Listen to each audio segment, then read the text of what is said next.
Happy Thursday morning, everybody. Welcome back to the podcast. This is the podcast for those building location-independent lifestyle businesses. We've been doing it for a long time. Ian, welcome back to the podcast. My co-hostess with the mostest joins us today. Welcome back to the pod. Welcome back to Los Estados Unidos. Thank you very much.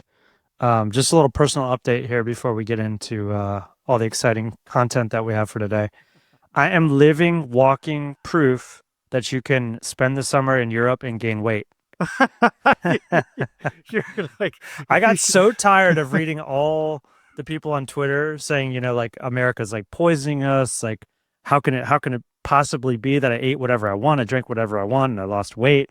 So I went to Europe this summer to try and disprove everyone, and I was successful. You're patient zero. Like, here he is. Male from the United States. Who's waiting?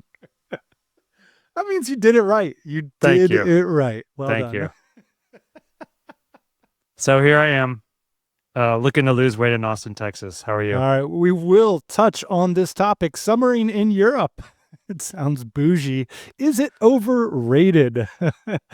Bitcoin and asset pricing in 2025. How should entrepreneurs invest their money? We'll also touch on the age-old topic. Are you really unemployable? This one comes from a listener. At the end, we'll share some personal and business updates. First topic, what percentage of W-2 income is your small business income worth? We've covered this. I just think this is fascinating because every time I come to the question, I think a little bit differently about it. So here was a question posed by Bowtie Bull on Twitter, which is one of my favorite accounts over there. Would you rather make $120K a year solo with a small Wi-Fi biz or $150K a year working for somebody else? First off, what's your answer to the question? 120 is very close to 150, and I own it on my own time. That's kind of a no-brainer. Well, that's kind of interesting. That's like a no-brainer, which is what they're saying. I guess their kind of point of the tweet was it's not a no-brainer for everybody. A lot of people would optimize for that extra 30 grand, not understanding that you can probably just make it up in taxes because the tax advantages of running a small business. So you're just going to save that 30 grand and just, right? W-2s get crushed, especially as your income goes up. So that's the first thing. Plus, like, most W-2s, you got to go to an office. That means you can't control your expenses. You can't live a little further out. You got to wear the nice pair of khakis. You might have to go to some events. There's costs associated around maintaining the W-2. 100%. Yeah, at 120K owning your own business, you get a little taste of that Tuesday afternoon jet ski life. You know what I mean? And you're not giving that up for 30 grand. Yeah. So, okay. So we would obviously take the 120K over the 150. The question is, how low would you go? One commenter, Tim Conley, said, Dan Andrews used to say it was 10X. And I had to Google myself, like, did I really say I would take like 15 grand a year? No, I didn't say that, but I did go pretty low. It was about 4X where I was back in the day. I want to update my opinion for 2025. I think 2X is where I'm at right now. I'm still aggressive. I still want to bet on myself. I value time, freedom enormously. However, I am concerned about most small business owners overvaluing the asset value of what they're building, right? Because you could say part of the reason you take such a haircut on the cash flow is to say, well, I can sell it one day. Guess what? Most of us aren't selling the businesses. So actually, it's more productive to maybe think of your W-2 and your business as just cash flows, because that's 90% of the time, that's just what they are. Yep. And so then really holding yourself to the standard is like, can I produce? Ideally, you should be able to produce with a small business. Say you're only making half of what you make at your W-2. You should go into that thing saying, in 1 or 2 years, I'm going to be making way more than I would make at the W-2, and I'll be able to have a more effective tax structure, and I'll be able to live somewhere more affordably. So you should be able to cake and eat it too within a few years here if you're just thinking from a cash flow perspective. Yeah, which, honestly doesn't always work out, right? Right. Like sometimes you hit the ceiling in your business, 150 grand a year or whatever it is, and like that's kind of all there is there. Like you just Yes. can't engineer a way past that. So you should probably be okay with that too. You got some spare time then to figure out Right. the next opportunity or to appreciate your time to pursue hobbies, hang around with family, Right. travel, whatever it is that we do. The audience here, sometimes we work, sometimes we enjoy the privileges that come along or the spoils that come along with owning a location independent business and not being tied to the W-2. Dan, I will point out though that like the number one, the time scale matters. So like how long you have to get this stuff done. And then number two, like where you land in terms of like when this is happening in your life. So I think like we could break it up like 18 to like 28, 29 to like 42 or whatever it is. Like there's different periods in your life where it makes sense to do things differently. Yeah, it's like your ratio gets less risky the older you get, but Yeah. potentially. Yeah.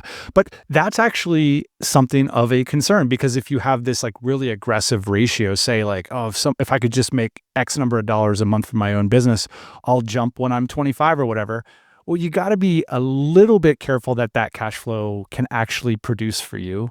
Do you have the experience? 'Cause, for example, you see this meme online where a lot of people are sort of quitting their jobs, which are good jobs, in order to explore entrepreneurship. Well, like we've explored it a lot, and here's what's going to happen. It's not going to work out because that's what happens most of the times. And then when it does work out, it's going to take you quite a few years to get back to what you were making at W-2. That's why the ratio is kind of interesting because like if you've got a side project where you're making X number of dollars a month and you've got a W-2 where you make, how do you decide how long to develop the cash flow before you jump? And I think that, my ratio will be a little tighter nowadays. Like I'm not going to say if I'm making $10,000 a month, I'm going to jump ship yet. I'm going to try and get, that next opportunity up to the point where I know it will surpass my W-2 income within a year of making the jump. I think I'd want it to be much, much tighter. All monies aren't created equally. I had a little bit of extra time this weekend and was in a hotel with limited access to Wi-Fi. So I found myself watching Shark Tank in the evenings. And one of the things I found interesting about Shark Tank was like, I'd say like 9 out of the 10 people that were presenting had a great idea, decent execution, poor distribution, and most of them didn't have a clear idea of how to make money.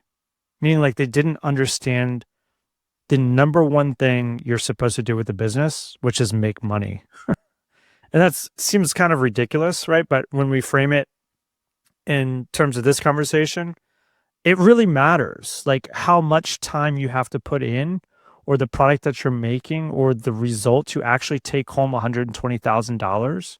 Because for some people, it's like 80 hours a week and like pulling their hair out. For other people, it's like 5 hours a week.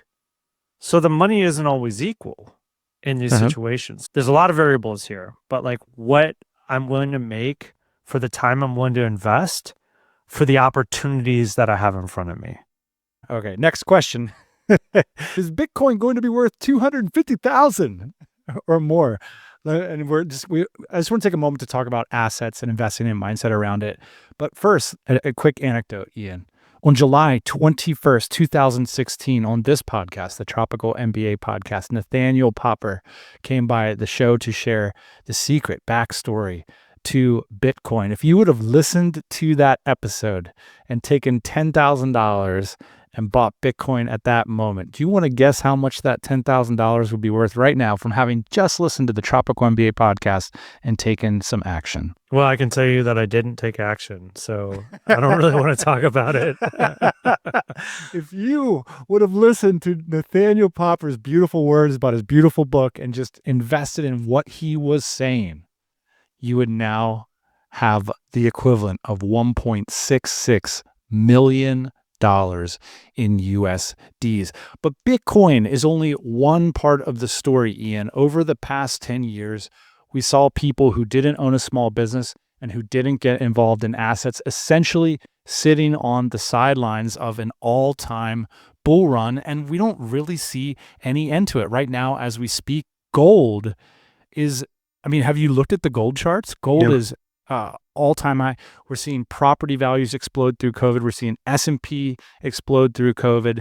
And it just feels like if you're on the sidelines with assets, you're out of the game. And I'm just trying to wrap my head around this. Like in our first decade as entrepreneurs, we just simply could not get a better cash-on-cash return than investing in our own small business. Correct. Fast forward until now, our business isn't really big enough to accept that type of cash investment. So you have to start diversifying, right? You don't want to have all your eggs in one basket 10 years into your career. You want to start diversifying your holdings a little bit. And when I look at this challenge, Ian, I just wanted to, as an amateur, I just want to say this to the audience because a lot of people don't spend a lot of time thinking about savings or investing. And I would count myself in that category for a long period of my life. I just think that there are so many people in power, in politics, invested into this system where they want to increase the money supply.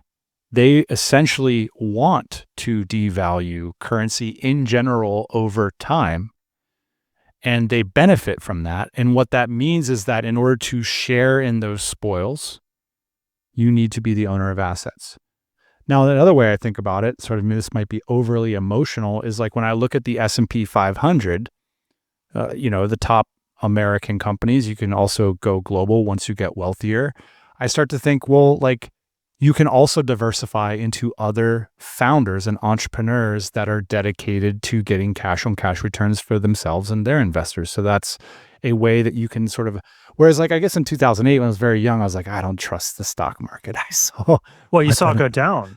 Yeah. You saw it go down and you're like, well, I barely have any money. Why would I want that to go down too? Right.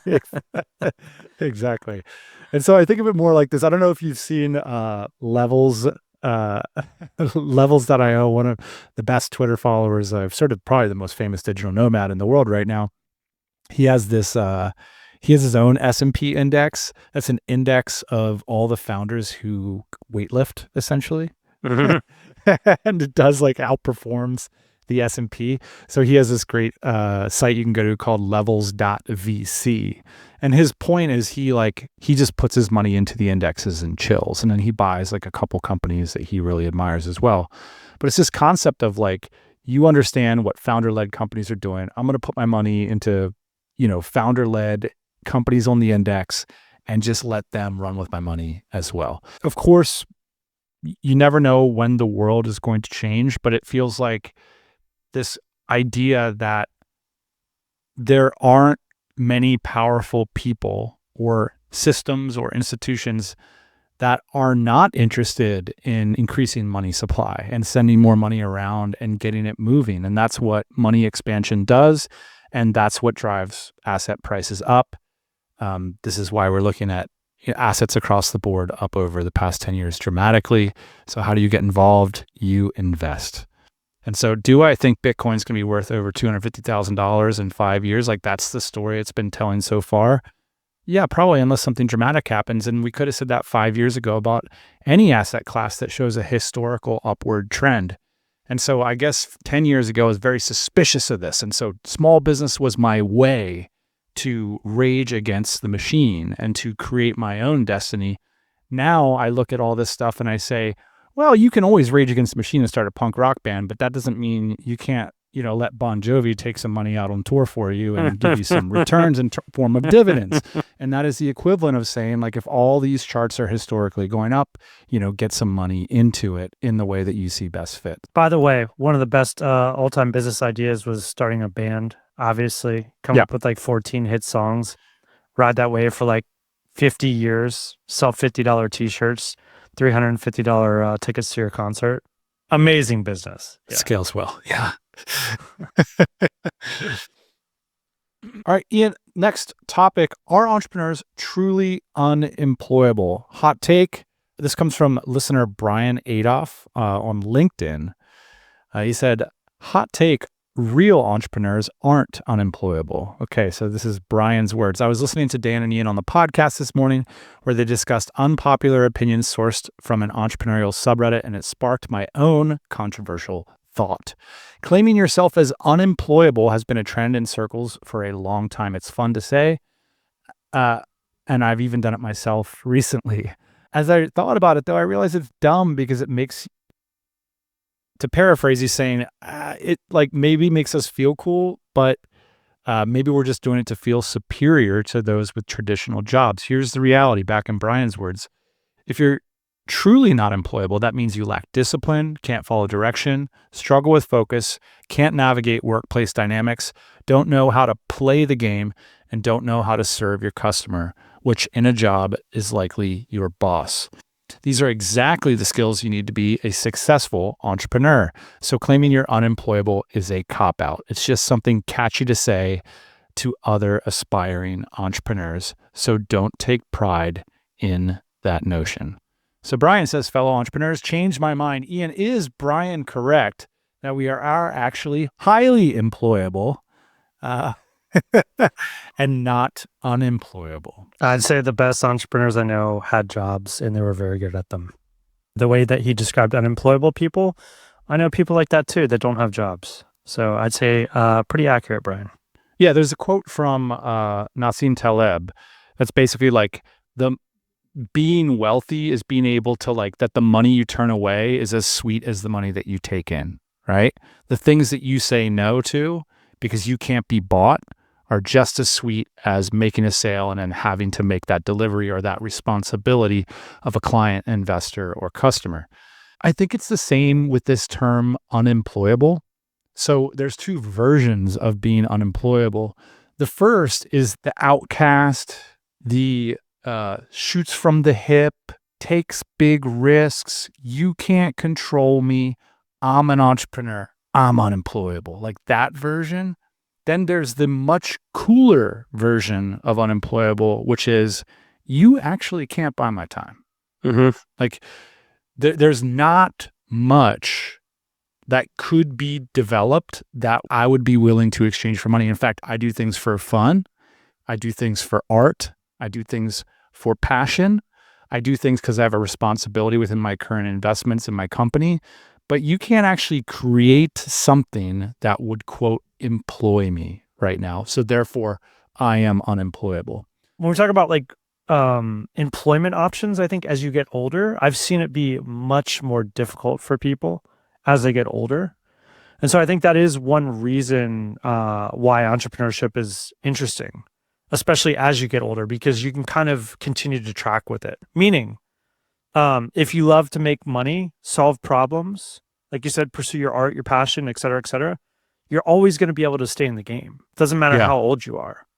Like you have that skill set and you built that skill set through entrepreneurship, and therefore you will always employ yourself, which is nice. It's a good point. All right, Ian, last week on the podcast, I did a review of Alex Hormozi's book launch, and I related it to this book called The Wealth Ladder. So The Wealth Ladder is a book that posits that there are 6 fundamental levels of wealth.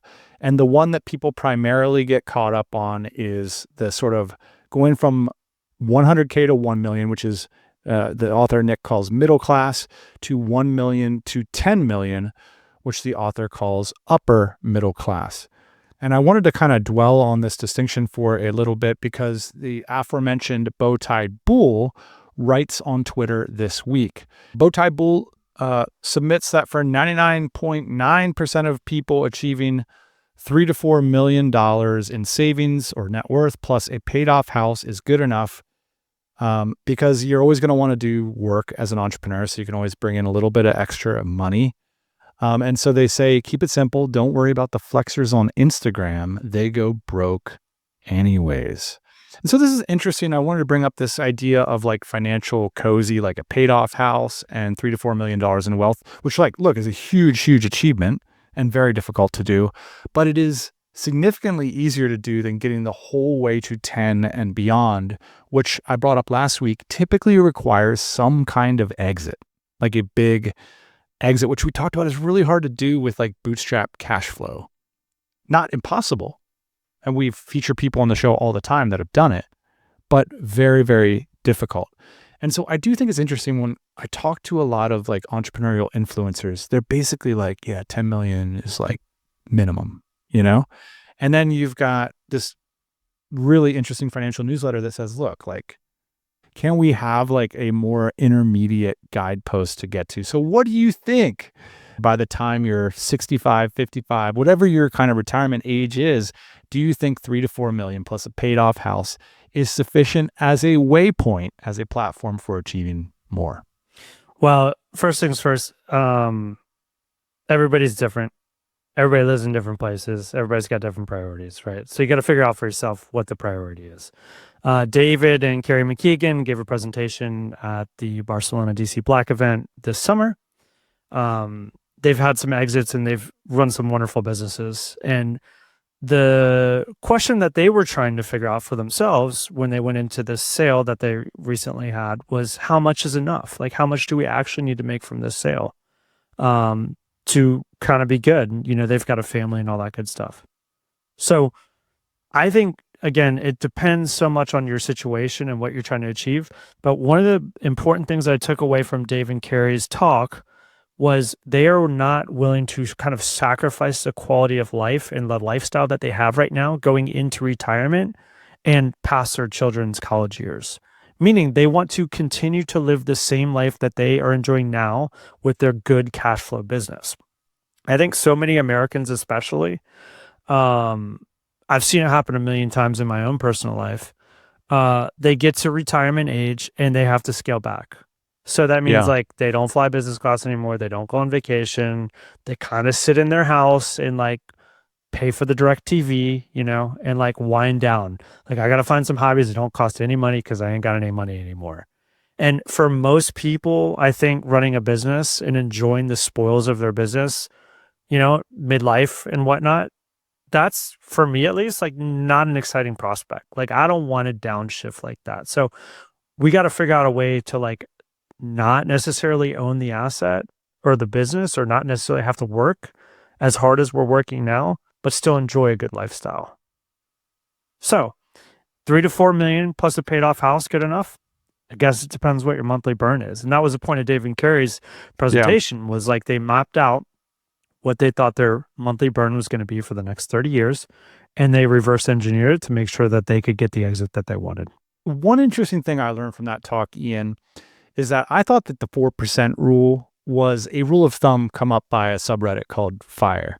But No. actually, you know, what Dave was sharing with us is that there's a deep like research and a lot of thinking, scientific thinking around the 4% rule, which suggests that you can withdraw 4% a year of your total portfolio's value, and it will continue to maintain itself and grow. So that's not even drawing, you know, like the total principal down. Ideally, you would still experience growth over time.